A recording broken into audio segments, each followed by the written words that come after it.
Hello students, good afternoon to everyone.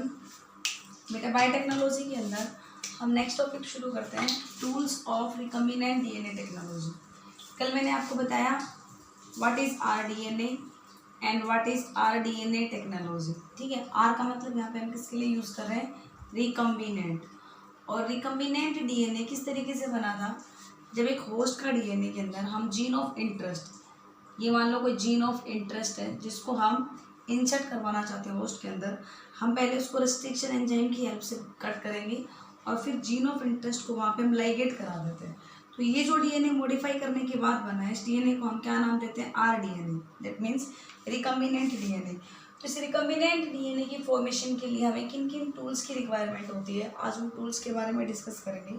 और आपका जो फर्स्ट चैप्टर है बायोटेक्नोलॉजी का, प्रिंसिपल एंड प्रोसीजर, इसके अंदर मेनली हमें टूल्स ही डिस्कस करने हैं। ठीक है, उन टूल्स के कुछ कैरेक्टरिस्टिक्स हैं, हम वन बाई वन उनके कैरेक्टरिस्टिक्स स्टडी करेंगे, किस तरीके से वो काम करते हैं उनके बारे में हम स्टडी करेंगे। तो मेनली आपको क्या बताया था कि जो मॉडर्न बायोटेक्नोलॉजी है, मॉडर्न बायोटेक्नोलॉजी बताया था कि मॉडर्न बायोटेक्नोलॉजी का ओरिजिन मेनली दो ब्रांच से हुआ था। First one was genetic engineering और सेकंड क्या था भाई, केमिकल इंजीनियरिंग। ये कल हमने ओरिजिन के बारे में बात की थी कि जेनेटिक इंजीनियरिंग के अंदर हम किसी ऑर्गेनिज्म के फिनोटाइप को चेंज कर देते हैं। कब चेंज करेंगे, उसके जेनेटिक मटेरियल को चेंज करने के बाद। ठीक है, फॉर एग्जाम्पल मैंने ये भी बताया था कि जैसे कि मान लो हमें अपनी स्किन का कलर बहुत फेयर करना है और उसके लिए कोई जीन रिस्पॉन्सिबल है, अगर उस जीन को हम अपने जेनेटिक मटेरियल में इंसर्ट करवा दें और उसको मल्टीप्लाई होने दें और उसको नेक्स्ट प्रोजेनी में भी अलाउ होने दें पास होने के लिए, तो इस तरीके के ऑर्गेनिज्म बनने लग जाएंगे जिनकी स्किन का कलर फेयर होने लग जाएगा। तो हमने अल्टीमेटली फिनोटाइप को मॉडिफाई किया, कैसे, जेनेटिक मटेरियल को चेंज करने के बाद। तो इसके बारे में जो टेक्नोलॉजी इन्वॉल्व होती है वो सारी की सारी जेनेटिक इंजीनियरिंग है। ठीक है, और केमिकल इंजीनियरिंग किसके ऊपर बेस्ड होती है कि हम उस ऑर्गेनिज्म को कंटामिनेशन फ्री एनवायरनमेंट प्रोवाइड करें और उस कंटामिनेशन फ्री एनवायरनमेंट के अंदर हम उस ऑर्गेनिज्म को मल्टीप्लाई करने दें बार बार और फिर उस ऑर्गेनिज्म से हम उस प्रोडक्ट को एक्सट्रैक्ट करें। तो इसके अंदर जो इन्वॉल्व है उसको हमने नाम दिया केमिकल इंजीनियरिंग। ठीक है, तो यहाँ पे बेटा बायोटेक्नोलॉजी के अंदर मैंने आपको क्या बताया कि जो सबसे पहले जेनेटिक इंजीनियरिंग या फिर उसके लिए हमें आरडीएनए की जरूरत पड़ती है, रिकम्बिनेंट डीएनए। तो इस रिकम्बिनेंट डीएनए टेक्नोलॉजी के लिए हमें किन किन टूल्स की रिक्वायरमेंट होती है उनके बारे में हम स्टडी करेंगे। तो सबसे पहले हमें रिकम्बिनेंट डीएनए टेक्नोलॉजी के लिए बहुत सारे एंजाइम्स की रिक्वायरमेंट होती है। किन की रिक्वायरमेंट होगी, एंजाइम्स। और एंजाइम्स बहुत सारे टाइप के होते हैं, जिनमें से सबसे पहले जो रिकम्बिनेंट डीएनए टेक्नोलॉजी में एंजाइम यूज होगा वो कौन सा होगा, restriction enzyme. First one is restriction enzyme. इसके बाद सेकंड यूज होगा alkaline phosphatase, then reverse transcriptase, polymerase and ligase. Next one is alkaline phosphatase, third one is reverse transcriptase,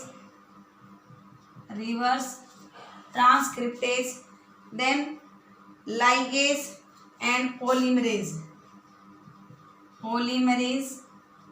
and last one is ligase. हमें इन सारे enzymes की requirement होती है एक रिकम्बिनेंट डीएनए की फॉर्मेशन के लिए। ठीक है, तो सबसे पहले हम डिस्कस करते हैं बेटा रेस्ट्रिक्शन एंजाइम्स के बारे में। First one is restriction enzyme. अब रेस्ट्रिक्शन एंजाइम्स 1963 के अंदर तो साइंटिस्ट थे लिन और आर्बर नाम के साइंटिस्ट, उन्होंने क्या डिस्कवर किया कि इकोलाई है वो अपने आप को प्रोटेक्ट करके रख सकता है बैक्टीरियोफेज के अटैक से। कैसे, एक डिफेंस मैकेनिज्म होता है उसके अंदर।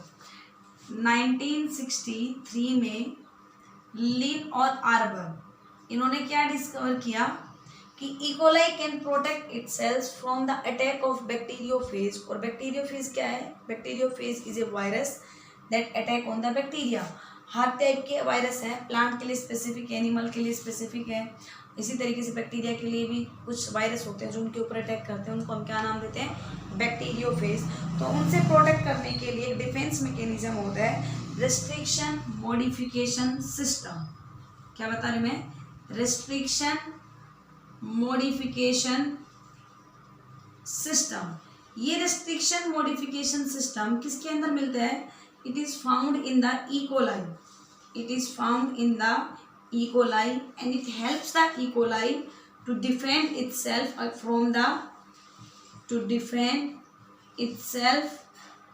from the attack of bacteriophage, from the attack of bacteriophage के अटैक से ये इकोलाई को डिफेंड करता है। कौन सा सिस्टम बताया आपको? Restriction modification system. और ये जो रेस्ट्रिक्शन मॉडिफिकेशन सिस्टम है इसके मेनली दो कंपोनेंट्स होते हैं। इसके restriction modification system mainly consist of two components. इसके दो कंपोनेंट होंगे।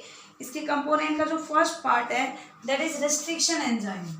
First one is restriction enzyme और जो सेकंड कंपोनेंट है इसका वो क्या है? मिथाइलेज।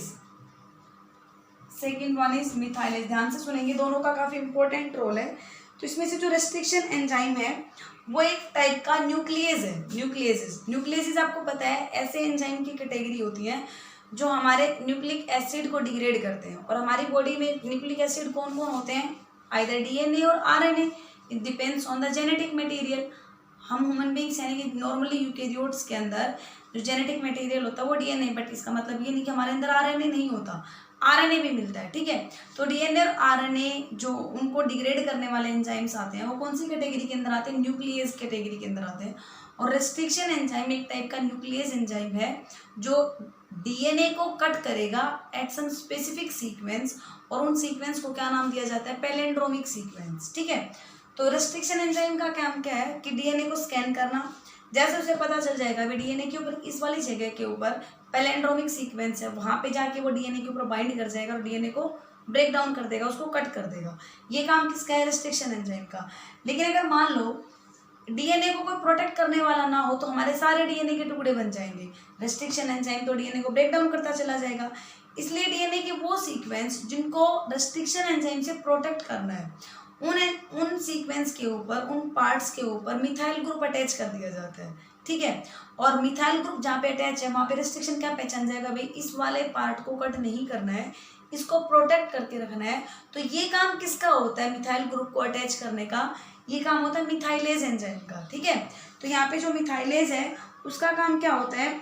ये पर्टिकुलर पैलेंड्रोमिक सीक्वेंस के ऊपर मिथाइल ग्रुप अटैच करेगा जिनको प्रोटेक्ट करना है। और रेस्ट्रिक्शन एंजाइम का काम क्या होता है? पर्टिकुलर पैलेंड्रोमिक सीक्वेंस के ऊपर बाइंड करके वहां से डीएनए को कट करने का। तो हम कैसे डिफाइन करते हैं? Restriction enzyme is a type of nucleus. ये एक टाइप का न्यूक्लियस होता है that binds over specific palindromic sequence। कुछ एक स्पेसिफिक पैलेंड्रोमिक सीक्वेंस के ऊपर वो बाइंड करेगा एंड कट द डीएनए, और डीएनए को क्या करेगा? कट करेगा। तो अल्टीमेटली क्या मतलब है? डीएनए को डिग्रेड करने का, कट करने का काम है वो किसका है भाई? रेस्ट्रिक्शन एंजाइम का। और जो मिथाइलेज एंजाइम है ये स्पेसिफिक पैलेंड्रोमिक सीक्वेंस, उन पैलेंड्रोमिक सीक्वेंस पे मिथाइल ग्रुप अटैच करेगा जिनको हमें प्रोटेक्ट करके रखना है from the action of the restriction enzyme. तो इसका काम क्या होता है? It add up methyl group on specific palindromic sequence which are protected from the action of restriction enzyme, restriction enzyme के एक्शन से हम जिन सीक्वेंस को बचाना चाहते हैं उन सीक्वेंस के ऊपर क्या ऐड करवा देंगे? उनके ऊपर मिथाइल ग्रुप ऐड करवा देंगे। और इस मिथाइल ग्रुप को ऐड करने का ही काम किसका है? मिथाइलेज का है। समझ में आई बातें? अब क्या मतलब था, क्या बताया था बेटा?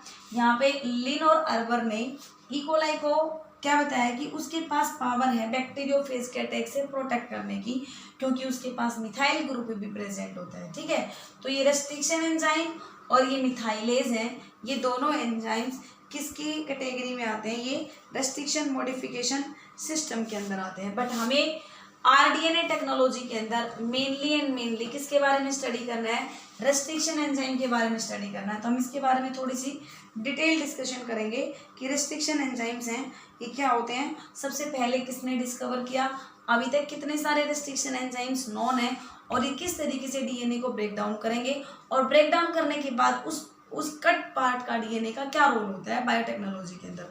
वन बाय वन हम उसके बारे में स्टडी करते हैं बेटा। तो सबसे पहले हम क्या कहते हैं, restriction enzymes are also known as REN, इनको हम REN भी कहते हैं। REN की फुल फॉर्म क्या होती है, रेस्ट्रिक्शन एंडो न्यूक्लियस एंजाइम, ठीक है, इनका मतलब होता है रेस्ट्रिक्शन एंडो न्यूक्लियस। तो जो फर्स्ट रेस्ट्रिक्शन क्वेश्चन आता है यहाँ से, देखो आपका MCQ जो क्वेश्चन आएंगे उनमें से ऐसे क्वेश्चंस पूछने की प्रोबेबिलिटी सबसे ज़्यादा होती है कि first restriction endonuclease enzyme was, कौन सा एंजाइम था जो सबसे पहले डिस्कवर किया गया था, वो था hind second was the first restriction enzyme. अब मैं आपको नाम बता देती हूँ कि इनकी जो नेमिंग है वो किस बिहाफ पे की गई थी। फर्स्ट तो रेस्ट्रिक्शन हिंड सेकेंड था, हीमोफिलस इन्फ्लुएंजा से डिस्कवर किया गए थे। एक साइंटिस्ट थे स्मिथ, जिन्होंने 1968 के अंदर एक साइंटिस्ट थे स्मिथ, इन्होंने हिंड सेकेंड को डिस्कवर किया था। और हिंड सेकेंड एक बैक्टीरिया से डिस्कवर किए गए थे जिसका क्या नाम था, हीमोफिलस इन्फ्लुएंजा। हीमोफिलस इन्फ्लुएंजा नाम के बैक्टीरिया से हिंड सेकेंड को डिस्कवर किया गया। अब रेस्ट्रिक्शन एंजाइम्स में किस तरीके से नेमिंग की जाएगी, अब देखो यहाँ पे हिंड है, हिंद में जो H इन्वॉल्व हुआ, H वो कहाँ से आया है, first letter of the genus of bacteria. Bacteria का जो जीनस है उसका फर्स्ट लेटर है, वहां से H आया। नेक्स्ट जो 2 लेटर है HIN, ये किससे लिए गए, ये स्पीसीज से लिए गए। स्पीसीज के नाम के जो फर्स्ट 2 लेटर है वहां से क्या आया, IN आया। और नेक्स्ट की जो भी वर्डिंग है वो कहाँ से आई, वो आती है बैक्टीरिया की स्ट्रेन से। अब मैं एक एग्जांपल और बताती हूँ।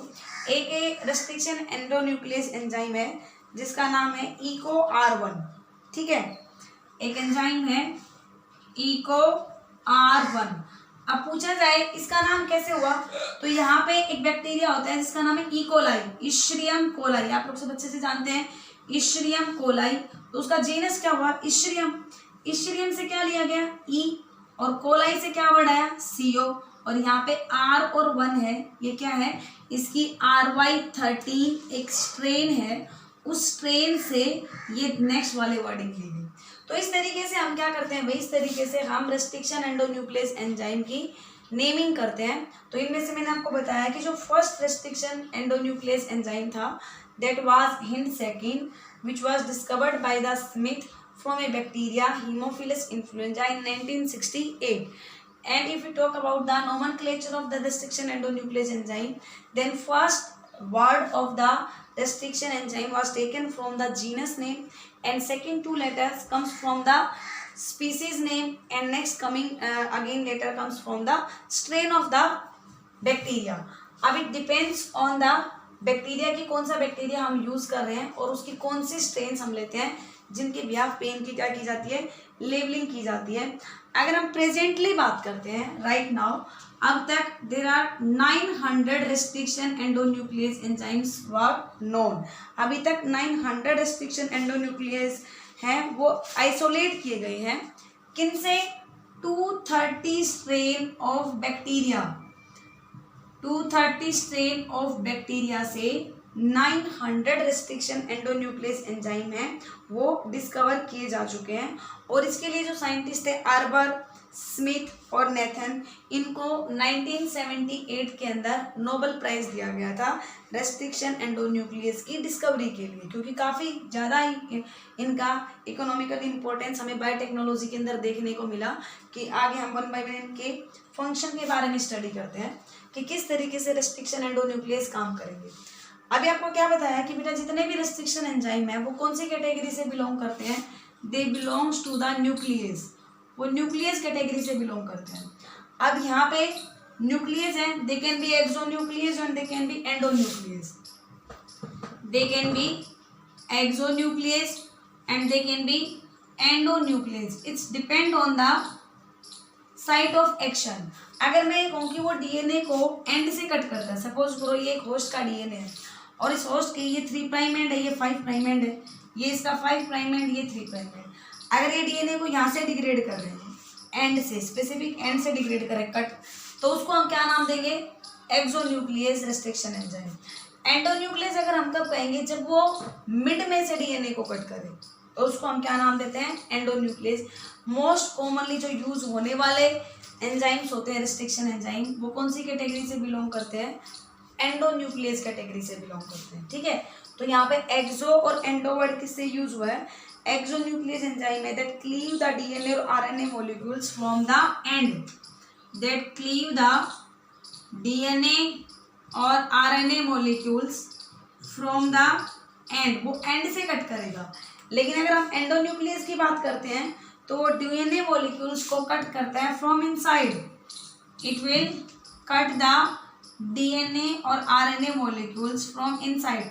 अब देखो थोड़ा सा जानबूझ के घुमा के क्वेश्चन दे दिया जाए, आप सब जानते हैं एंडोन्यूक्लियस का काम तो क्या है, ब्रेक डाउन करने का डीएनए को। अगर हम ये कहें कि हमारा डीएनए को मान लो उसको ट्रीट किया गया एक एंडोन्यूक्लियस एंजाइम से जो कि सेंटर से डीएनए को कट कर रहा है, और वही पार्ट डीएनए का इम्पोर्टेंट है किस चीज़ के लिए, उसका एक सिग्निफिकेंट इफेक्ट है, और हम उस पार्ट को अगर प्रोटेक्ट करना चाहें तो किस तरीके से प्रोटेक्ट करेंगे या फिर कौन सा एंजाइम यूज करेंगे उसकी प्रोटेक्शन के लिए, तो ऑब्वियस सी बात है आप लोग क्या बताएंगे भाई कि एक मिथाइलेज नाम का एंजाइम यूज करेंगे, और वो मिथाइलेज उस पर्टिकुलर सीक्वेंस के ऊपर क्या ग्रुप ऐड कर देगा, मिथाइल ग्रुप ऐड कर देगा, और जहाँ जहाँ पे मिथाइल ग्रुप ऐड है इसका मतलब उन वाले सीक्वेंस को प्रोटेक्ट करना है, और रेस्ट्रिक्शन एंडोन्यूक्लियस एंजाइम है वो उसके ऊपर काम नहीं करेगा। ठीक है, तो इस तरीके से थोड़ा सा भी घुमा के भी क्वेश्चन दिया जाए तो आपको कंफ्यूज नहीं होना है, बस आपको समझना है कि किस तरीके से हमें उसका आंसर देना है।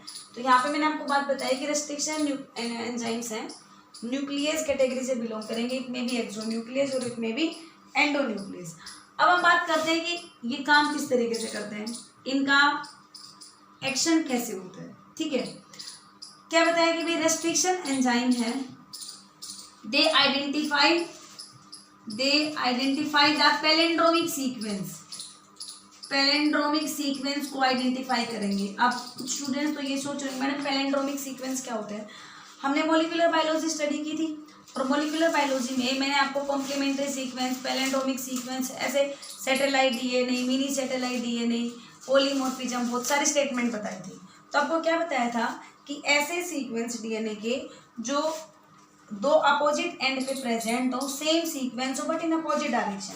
फॉर एग्जांपल मैं ये कहूँ कि GAATC, ये डीएनए का एक स्ट्रैंड है जिसपे ये 5 प्राइम से 3 प्राइम की डायरेक्शन में ये सीक्वेंस है, और दूसरा ये सीक्वेंस है जिसके ऊपर ये प्रेजेंट है GTTAAG। ठीक है, तो यहाँ पे भी सेम ही सीक्वेंस है, लेकिन डिफरेंस क्या है भाई, देखो GAATT and C, similarly GAATT and C, लेकिन यहाँ पे ये 5 प्राइम से 3 प्राइम की डायरेक्शन में है, यहाँ पे भी सेम सीक्वेंस है बट इसकी डायरेक्शन क्या हो गई, रिवर्स हो गई, ये इस डायरेक्शन में और ये इस डायरेक्शन, अपोजिट डायरेक्शन में है ना, लेकिन सीक्वेंस तो सेम है। इसी तरीके से कई सारे वर्ड आते हैं, जैसे कि मैं मलयालम का वर्ड काफ़ी बार आपको यूज़ कराया था, रामार वर्ड आ गया RAMAR, इसको हम लेफ्ट से राइट या राइट से लेफ्ट रीड करेंगे तो सेम आएगा। इसी तरीके से मलयालम वर्ड को भी अगर हम राइट से लेफ्ट या लेफ्ट से राइट रीड करते हैं तो सेम आते हैं, तो वो वर्ड क्या कहलाते हैं, पैलिंड्रोमिक वर्ड कहलाते हैं। और इसी तरीके के सीक्वेंस जो डीएनए के ऊपर प्रेजेंट होते हैं उनको हम क्या नाम देंगे बेटा, उनको हम नाम देंगे पैलिंड्रोमिक सीक्वेंस। समझ में आई बात। तो इन पैलिंड्रोमिक सीक्वेंस को रेस्ट्रिक्शन एंडोन्यूक्लियस एंजाइम पहचान लेगा और इनके ऊपर वो काम करेगा। इन पैलिंड्रोमिक सीक्वेंस को रिकॉग्नाइज करके वो इनके ऊपर कट करता है, और कट करने के बाद वो 2 टाइप के एंड प्रोड्यूस करते हैं। ठीक है, रेस्ट्रिक्शन एंजाइम एक टाइप से मोलिकुलर सीजर्स कहे जाते हैं, they are also known as molecular scissors because restriction endonuclease enzyme attach itself at the two base on opposite strand and cause a break into it. ये क्या करेंगे, restriction enzyme attach itself at the base of two strand and cause a break in these two strand, और इन दो strand के अंदर वो break cause कर देते हैं, उनको कट कर देते हैं। That's why restriction enzyme are also known as molecular scissors. But यहाँ पे मैंने आपको क्या बात बताई कि भाई ये रेस्ट्रिक्शन एंडोन्यूक्लियस एंजाइम कट तो करेंगे, लेकिन कट करने के बाद ये दो टाइप के एंड प्रोड्यूस करते हैं। कैसे एंड प्रोड्यूस करते हैं, दो टाइप के एंड प्रोड्यूस करते हैं। फॉर एग्जाम्पल हम ये सीक्वेंस लेते हैं GAATTC, ठीक है, और ये 5 प्राइम एंड पे था, 3 प्राइम एंड पे क्या होगा CTTAAG, ये इसका 5 प्राइम एंड हो गया। इसके ऊपर हम एक रेस्ट्रिक्शन एंडोन्यूक्लियस एंजाइम लेते हैं जिसका नाम है EcoR1। EcoR1 का आपको मतलब पता है ना, इश्रियम कोलाई RY स्ट्रेन फर्स्ट, उससे एक्सट्रैक्ट किया गया था। तो ये किस तरीके से कट करेगा बेटा, ये यहाँ से और यहाँ से कट करेगा। तो कट करने के बाद देखो किस तरीके के सीक्वेंस प्रोड्यूस होंगे। यहाँ पे ये जी कट कर दिया आगे का सीक्वेंस उसने, और दूसरे वाले में क्या किया बेटा CTTA आगे का कट कर दिया। तो ऐसे स्ट्रैंड कैसे एंड बने, ये एंड बन गए sticky end, these are sticky end, ठीक है। इसी तरीके से एक एंजाइम आता है BAMH1। BAMH1 की फुल फॉर्म क्या होती है, BAMH1 किससे एक्सट्रैक्ट किया गया था बेटा, बैसिलस अमाइलो लिक्विफेशियंस। BAM किससे आया, बैसिलस अमाइलो लिक्विफेशियंस, इस बैक्टीरिया से BAMH1 नाम का एंजाइम एक्सट्रैक्ट किया गया। ये BAMH1 हम यही सीक्वेंस लेते हैं, किस तरीके किसके ऊपर काम करेंगे, इसके लिए पैलेंड्रोमिक सीक्वेंस मान लो ये है GGATCC, ठीक है। दूसरा पैलेंड्रोमिक सीक्वेंस क्या रहेगा CCTAGG। इस सीक्वेंस के ऊपर ये काम करेगा। तो ये कहाँ से कट करेगा, यहाँ से और यहाँ से कट करेगा। तो इसमें जो पैलेंड्रोमिक सीक्वेंस बने, जो स्टिकी एंड बने, वो इस तरीके से बनेंगे CCTA और G, इस तरीके। तो ये एंड कैसे बन रहे हैं, ये स्टिकी एंड बन रहे हैं। आप समझ रहे हो, जैसे कि मान लो सपोज करें, कॉमन एग्जांपल देती हूँ मैं, हमारे घर पे कंस्ट्रक्शन का वर्क लगा हुआ है, और जो वर्कर्स होते हैं मान लो वो एक पूरी दीवार बना रहे, एक वॉल की कंस्ट्रक्शन कर रहे हैं। तो उन्होंने एक दीवार बना दी इस तरीके से पूरी, ठीक है, और आज में इतनी दीवार बन पाई, और कल उनको यहीं से शुरू करना है इस दीवार को बनाना। तो वो अगर एज इट इज़ यहीं से यूँ शुरू करेंगे तो इनके बीच में ये जोड़ रह जाएगा।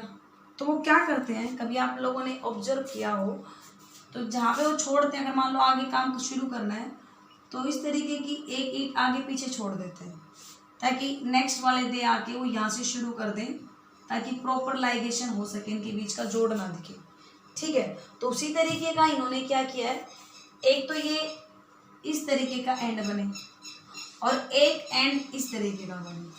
तो ये तो होते बेटा स्टिकी एंड, इन एंड को हम क्या नाम देते हैं स्टिकी एंड, और ये एंड होते हैं blunt end, these are blunt end. अगर कोई भी सीक्वेंस है, सपोज करो मैंने यहाँ पे तो लिखा है, मैं वैसे आपको बताऊँ, हमारा ये डीएनए है, एक तो डीएनए को यहाँ से और यहाँ से कट करें, तो इसमें जो एंड बनेंगे वो इस तरीके के एंड बनेंगे, ठीक है। और एक डीएनए को वो इस तरीके से कट करें, दोनों सेम सीक्वेंस है, यहाँ से और यहाँ से और यहाँ से, तो इसके एंड कैसे बनेंगे, ऐसे बन जाएंगे। तो ये कैसे एंड बन गए, दीज आर ब्लंट एंड। तो कौन से में लाइगेशन वाली प्रोसेस है, जोड़ने वाली इजी होती है स्टिकी एंड, कौन से वाले बेटर एंड होते हैं स्टिकी एंड। तो मैंने अभी आपको 2 एग्जाम्पल दिए थे, EcoR1 और BAMH1, ठीक है। तो ये EcoR1 और BAMH1 ने स्टिकी एंड प्रोड्यूस किए, बट इनके अलावा दो एंजाइम और होते हैं जैसे कि SMA1S। तो यहाँ पे मैं एक एग्जांपल दे रही हूँ आपको। SMA1 नाम का रिस्ट्रिक्शन एंडोन्यूक्लियस एंजाइम सेरेटिया मार्सिन्स नाम के बैक्टीरिया से इसको एक्सट्रैक्ट किया गया है। ये इस पैलिंड्रोमिक सीक्वेंस पे काम करता है और ये यहाँ से ऐसे कट करेगा, और जब ये ऐसे कट करेगा तो कैसे एंड प्रोड्यूस होंगे, इस तरीके के। और ये एंड कैसे हुए बेटा, दीज आर ब्लंट एंड। इनको हम क्या नाम देते हैं, ब्लंट एंड नाम देते हैं। तो दो टाइप के एंड प्रोड्यूस करता है ये, या तो स्टिकी एंड या ब्लंट एंड, ठीक है। इनके कोई सिंगल स्टैंडर्ड एंड नहीं बचते हैं, ये डबल स्टैंडर्ड एंड होते हैं, और जो स्टिकी एंड होंगे उनमें एक सीक्वेंस सिंगल स्टैंडर्ड रह जाता है। तो यहाँ पे जो लाइगेशन वाली प्रोसेस है वो स्टिकी एंड में ईजिली होती है, लेकिन जो ब्लंट एंड वाले होते हैं वो ऐसे भी यूज किए जा सकते हैं, या फिर टर्मिनल ट्रांसफरेज नाम का एंजाइम यूज करके। कौन सा एंजाइम यूज करके बेटा, टर्मिनल ट्रांसफरेज नाम का एंजाइम यूज करके these blunt end are converted into sticky end, और फिर उनको लाइगेट किया जाता है। तो कई बार एक नंबर में क्वेश्चन ये आ जाता है कि ब्लंट एंड को स्टिकी एंड में कैसे कन्वर्ट किया जाता है, with the help of enzyme known as terminal transferase enzyme. तो बेटा ये सब हमने क्या किया, आज हमने डिस्कस किया है रेस्ट्रिक्शन एंजाइम्स के बारे में। अब रेस्ट्रिक्शन एंजाइम कैसे काम करते हैं मैं आपको एक डायग्राम से बताती हूँ। कि मान लो हमारे पास ये एक 4N DNA है, हमने यहाँ से रेस्ट्रिक्शन एंजाइम लिया और इसको ऐसे कट करवा दिया,